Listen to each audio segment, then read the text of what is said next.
And joining us now is Cindy McCain, Executive Director of World Food Program, one of the organizations working desperately to get aid into Gaza.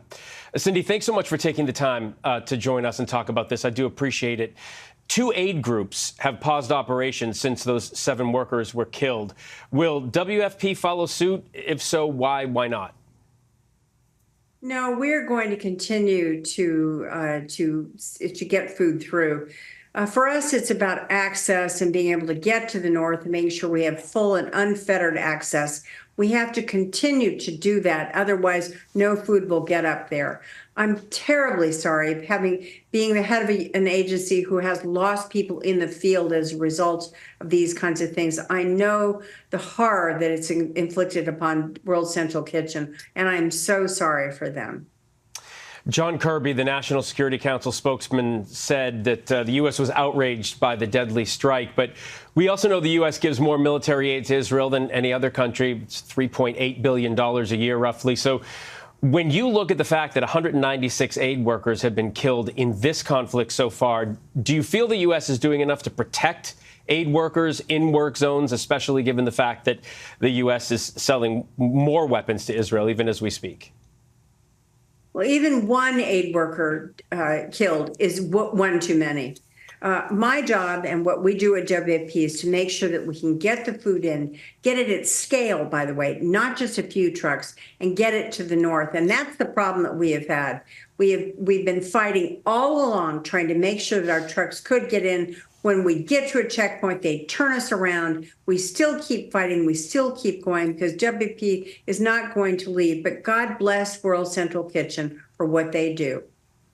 Absolutely. I think everybody feels that way. It's estimated about 75% of people experiencing catastrophic hunger are in northern Gaza, and you're talking about getting that food aid in there. A report projects famine will happen by next month, and that's where we're at. That's the desperation. What do you think must happen in order to prevent that? Well, again, it's opening more gates. It's opening more roads that can get north. It's making sure that we have full, unfettered access. We need the port of Ashdod to be opened as well.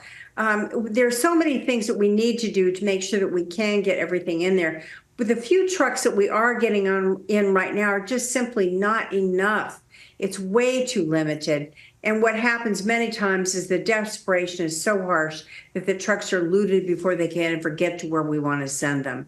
So it's very important that we impress upon the Israelis the importance of opening more access, giving us more ability to get in. And you've talked about this being in America's best interest. You previously said the U.S. faces a potential national security risk if food cannot be delivered. How do you mean? Well, I've seen what lack of food can do on the ground and the kind of desperation it causes and the kind of national security issue it can cause with regard to the United States or any country. We'll talk about the EU, not just the United States as well. It's very important. When people are hungry, they will do anything to feed their families.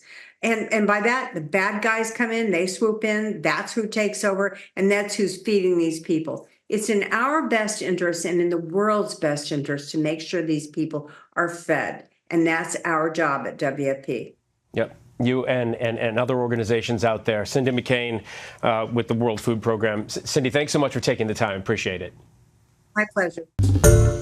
Hi, everyone. George Stephanopoulos here. Thanks for checking out the ABC News YouTube channel. If you'd like to get more videos, show highlights, and watch live event coverage, click on the right over here to subscribe to our channel. And don't forget to download the ABC News app for breaking news alerts. Thanks for watching.